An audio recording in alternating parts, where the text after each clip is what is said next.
السلام علیکم ورحمۃ اللہ۔ بسم اللہ الرحمن الرحیم۔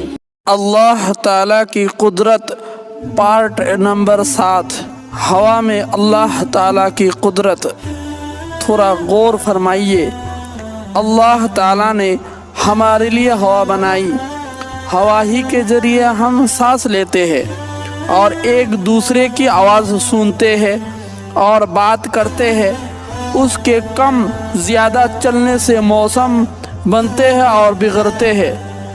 زمین سے 3.5 میل کی اونچائی کے بعد ہوا کی رفتار ہلکی ہو جاتی ہے، یعنی کم ہوتے رہتے ہیں، اور 500 میل کی بلندی پر کسی جاندار کا زندہ رہنا ممکن نہیں ہے، کیونکہ کسی جاندار کو زندہ رہنے کے لیے آکسیجن کی ضرورت ہوتی ہے اور 500 میل کے بعد آکسیجن ختم ہو جاتے ہیں۔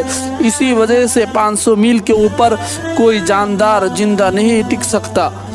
اگر زمین پر چند منٹ کے لیے ہوا بند کر دی جائے تو کیا حشر ہوگا، ہمارا کیا حال ہوگا؟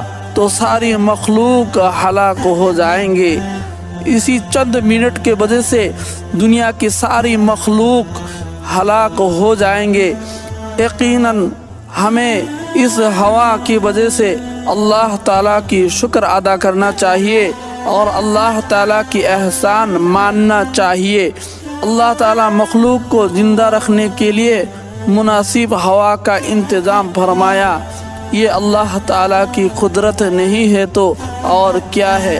اور ایک چیز غور فرمائیے، دنیا میں جتنے چیزیں ہیں سارے چیزوں کا کوئی نہ کوئی رنگ تو ضرور ہوتا ہے، لیکن اللہ تعالیٰ ایسا قدرت والا ہے کہ اللہ رب العالمین اس ہوا کو پیدا فرمایا لیکن اس کا کوئی رنگ نہیں ہے، کوئی روپ نہیں ہے۔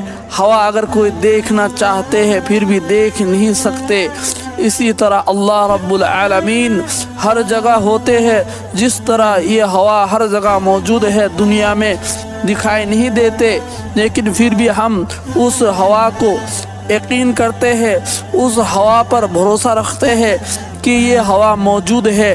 دکھائی نہیں دیا تو کیا ہوا، یہ ہوا تو ہے، کیونکہ اس ہوا کی علامت جو یہ ہے کہ ہوا چلنے پر درخت کے پتے ہلتے رہتے ہیں، بدن میں اس کا احساس ہوتا رہتا ہے۔ جس طرح ہوا کی علامت ہے، اسی طرح اللہ رب العالمین جو حقیقت میں ہے اس کا علامت یہ ہے کہ اللہ رب العالمین نے اس ہوا کو پیدا فرمایا جس کا کوئی رنگ نہیں ہے۔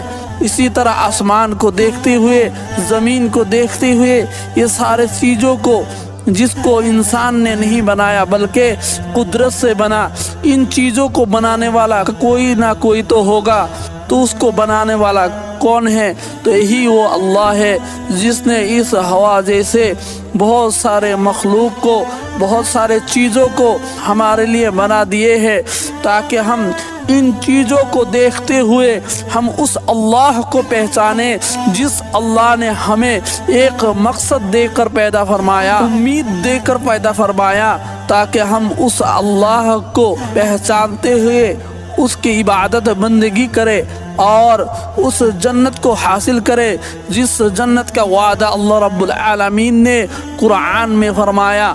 آپ سبھی سے گزارش ہے اسی طرح قرآن اور حدیث کی روشنی میں نئے باتوں کو جاننے کے لیے ہمارے چینل کو ضرور سبسکرائب کریں۔